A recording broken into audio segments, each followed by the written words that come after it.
informations qu'il a lui-même reçues et du résultat des sondages qu'il a commandités, s'est donné pour mission d'éliminer politiquement le président Ousmane Sonko.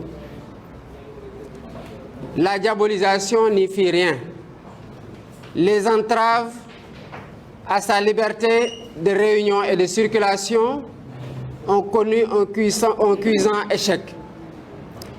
Les complots politiques et judiciaires commencent à montrer leurs limites, et voilà que le président Macky Sall a décidé d'utiliser sa dernière arme, à savoir l'élimination physique du leader de l'opposition, à savoir le président Ousmane Sonko, sous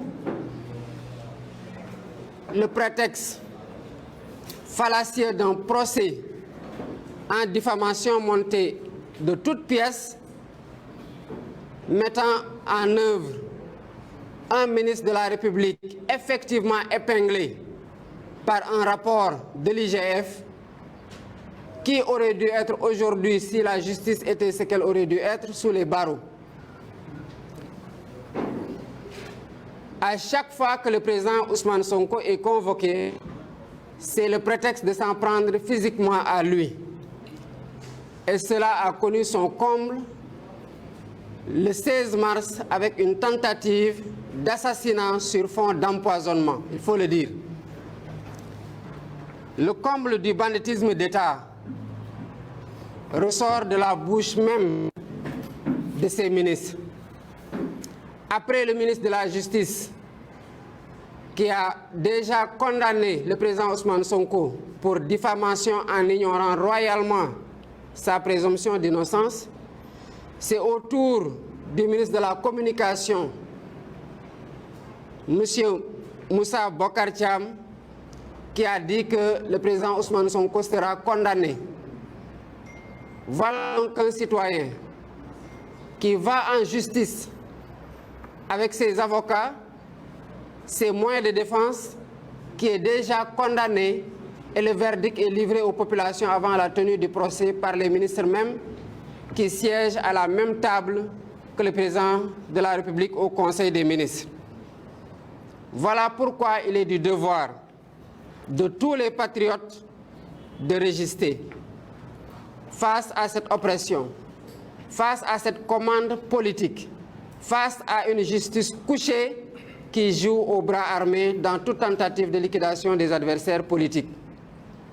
Jamais dans l'histoire politico-judiciaire du Sénégal, un simple procès en diffamation, comme ils le disent, n'a nécessité la mobilisation des forces de l'ordre et des corps d'élite. Il s'agit du GIGN et de la BIP et maintenant de l'armée. La folle volonté du président Macky Sall est de sbire, d'empêcher par tous les moyens illégaux la candidature du président Ousmane Sonko, quitte à attenter à sa vie, à celle même de ses avocats et à marcher sur ses cadavres, ne connaît plus de limites. On s'en rappelle tous, lors du giga meeting de la coalition Yewwi Askan Wi aux Parcelles Assainies, le président Sonko a décidé de ne plus se faire dicter un itinéraire non sécurisé pour se rendre au tribunal et a invoqué sa liberté constitutionnelle à circuler librement en tant que citoyen libre dans un pays libre. L'itinéraire qu'on veut tout le temps lui imposer, comme on l'a noté lors de son retour du tribunal le 16 février 2023, est truffé de nervis. On se rappelle de son échange de propos avec les éléments d'élite, où il leur dit clairement que si, malgré votre dispositif, vous n'êtes pas en mesure de faire face à des nervis, c'est parce qu'il y a problème. Et dès la sortie du tunnel, on a vu que c'est les nervis même qui ont tiré des fusils à pompe. On les a vus le 16 mars opérer de façon opéré aux yeux des forces de l'ordre impunément avec des machettes, des fusils à pompe, des coupes-coupes et des couteaux. Au moment où nous vous parlons, lors du procès du 16 mars, il y a eu 5 manifestants qui ont été poignardés par des nervis. Parce que ce n'est pas les forces de l'ordre qui poignardent, c'est les nervis qui les ont poignardés. Et il y en a 3 qui ont été opérés, qui sont présentement hospitalisés. C'est ces nervis-là qu'on met en embuscade sur la corniche et à qui on veut livrer le président Ousmane Sonko. Et c'est pour ça qu'on refuse de prendre cet itinéraire-là. On a assisté au kidnapping de responsables et de membres du parti, notamment du bureau politique, du cabinet, ou des coordinations et de simples militants. Le stratagème du gouvernement, c'est de maintenir le plus longtemps possible en détention et d'essayer de décourager les masses résistantes à continuer à résister sur le terrain des luttes politiques.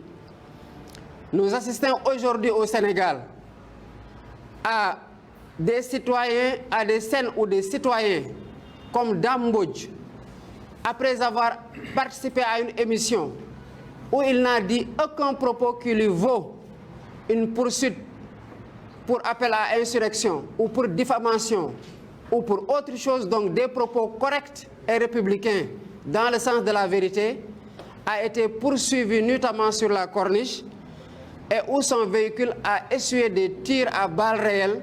Et jusqu'à présent, le gouvernement n'a ouvert aucune enquête et une certaine presse même s'en défend d'évoquer clairement le sujet.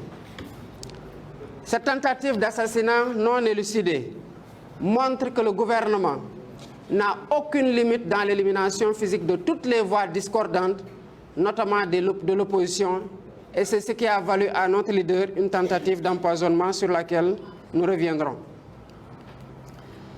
On peut rappeler les épisodes. Déjà le 16 février 2023, on a participé au guet-apens du tunnel de Soumbédioune. Qu'est-ce qu'on voulait faire sous le tunnel? Face au refus, on a quand même vu que des grenades lacrymogènes, malgré l'engagement des forces de l'ordre, à se porter garant de la sécurité du président Ousmane Sonko sous le tunnel, des gaz ont été mis là-bas. Cela signifie que s'ils avaient spontanément exécuté leur ordre de suivre le tunnel, l'irréparable allait se produire. Combien de fois le président Ousmane Sonko a fait l'objet de séquestration? Quel est le citoyen aujourd'hui au Sénégal, libre, non condamné, fait l'objet de séquestration et qui, à la veille de chaque audience, voit les corps d'élite venir séquestrer son domicile, empêcher ses enfants de se rendre à l'école, empêcher ses épouses d'aller au travail, empêcher ses collaborateurs d'aller discuter avec leur chef de parti? Quel est le citoyen ou le responsable politique qui fait l'objet d'autant de persécutions, d'autant d'entraves à ses libertés les plus fondamentales qui sont garanties par la Constitution? Nous prenons l'opinion nationale et internationale à témoin que tout ce qui arrivera au président Ousmane Sonko et qui ressortirait du gazage dont il a fait l'objet le 16 mars sera de la responsabilité exclusive du président Macky Sall et de son ministre de l'Intérieur qui donne les ordres sur le terrain. Ces actes ignobles et barbares contre le président Ousmane Sonko et même ses avocats et ses militants feront l'objet de plaintes que le parti va déposer pour tentative d'assassinat et pour atteinte à l'intégrité physique de tous ceux qui en sont victimes, qu'il s'agisse du président Ousmane Sonko, de ses avocats et des militants et responsables de PASTEF. À ce jour, nous informons le président Ousmane Sonko, l'opinion nationale et internationale, que l'état de santé du président Ousmane Sonko est extrêmement préoccupant. Jusqu'à présent, nous-mêmes les responsables du parti, nous peinons à le voir. Ça signifie que sa situation clinique est extrêmement préoccupante pour nous et pour les médecins qui sont à son chevet. Voilà pourquoi le parti a décidé de mettre tous les moyens à notre disposition pour procéder à son évacuation en rapport avec ses avocats à l'étranger pour voir le degré de nocivité du gaz qui lui a été aspergé. Nous informons aussi comme le maître Ciré Clédor, qui n'a pas d'entrave par rapport à son passeport, a été envoyé en France pour subir les tests que nous voulons que le président Ousmane Sonko lui-même subisse. Nous exigeons dans ce registre alors que son passeport lui soit tout de suite restitué pour permettre de procéder sans délai aux formalités permettant de le sortir du territoire pour prendre en charge de façon correcte ses soucis de santé découlant des effets de la substance dont il a été aspergé. Rien ne nous rassurera par rapport à ça. Des échanges qu'on a eus avec des toxicologues nous renseignent qu'il y a des gaz qui, administrés et pendant un certain temps, ne peuvent plus être découverts mais continuent à faire leur effet sur le long terme. Et cela nous fait interroger sur la nécessité qu'ils ont eue à l'asperger de gaz, à le conduire chez lui, à empêcher même que l'ambulance vienne le prendre pendant 6 heures de temps.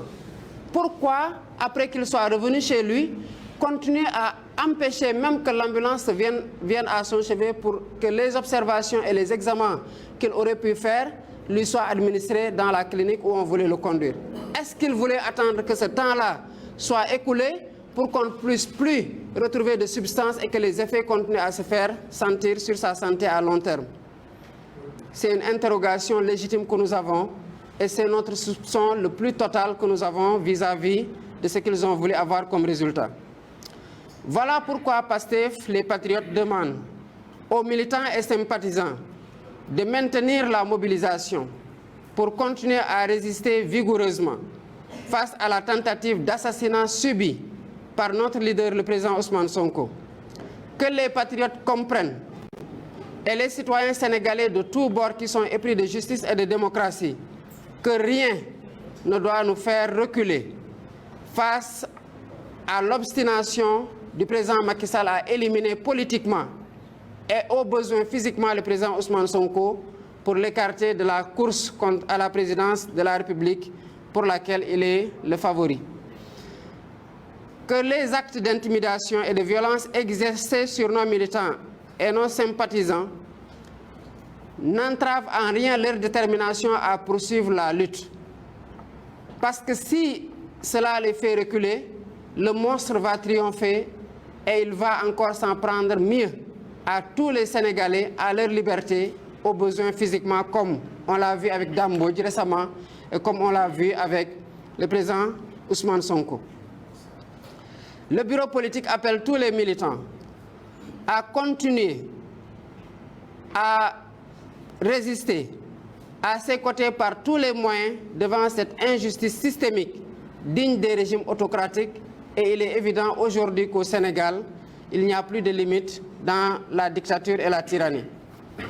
Le bureau politique demande aux coordinations départementales sur l'ensemble du territoire d'introduire des lettres d'information auprès des autorités administratives pour des marches pacifiques tendant à demander la fin de la persécution contre le président Ousmane Sonko et les leaders et les militants et sympathisants du parti et à demander la libération sans condition des otages politiques du régime du président Macky Sall. PASTEF, les patriotes, appellent les forces de défense et de sécurité républicaines à cesser de s'attaquer aux populations désarmées et à démanteler plutôt les milices illégales qui opèrent à leur côté et qui sont en train d'usurper de la pire des façons leurs fonctions. Il y va de leur honneur et de leur dignité républicaine. Que Macky Sall et ses bras armés ont fini de semer le chaos dans le pays. Macky Sall aura réussi, comme on a tous pu le constater, d'abord en mars 2021, mais encore en mars 2023, à provoquer des affrontements entre populations se défendant contre l'agression de nervis opérant avec armes blanches et fusils à pompe et fonçant avec des véhicules sur des manifestations désarmées. Macky Sall doit partir. Il doit quitter ce pays. Il n'a plus la légitimité de continuer à le diriger et toutes les manifestations doivent aller dans le sens de le contraindre par la voie pacifique à quitter ce pays, à quitter le pouvoir. Jamais dans l'histoire de ce pays, on n'aura été autant convaincu d'un régime tyrannique qui entend marcher sur des cadavres pour rester au pouvoir, quoique son bail soit terminé et que son échec sur le plan des réalisations soit constaté. Nous sommes convaincus que notre victoire est proche et l'ensemble des patriotes et citoyens épris de démocratie et de justice dans ce pays doivent le comprendre. Les obstacles érigés sur notre chemin ont été nombreux et variés. Ils ont été pernicieux et diaboliques. Mais notre endurance et notre patience pour la réalisation du projet de libération du projet ne doit connaître aucune limite. Les patriotes doivent se renforcer dans cette conviction-là que ce combat-là, nous ne pouvons pas et nous ne devons pas le perdre. Et il est hors de question que nous le perdions et que nous sommes tout proches de cette victoire-là qui donnera un souffle nouveau à la démocratie, un vent d'espoir souffle au Sénégal. Il faut que cet espoir-là soit concrétisé. Et la seule voie pour le concrétiser, c'est la détermination des patriotes à tomber sous les balles s'il le faut, à aller remplir les prisons s'il le faut, mais que jusqu'au dernier patriote, qu'on soit convaincu que ce dernier patriote-là remportera la victoire pour que la démocratie et l'état de droit soient restaurés au Sénégal. Nous vous remercions. La patrie ou la mort, nous vaincrons.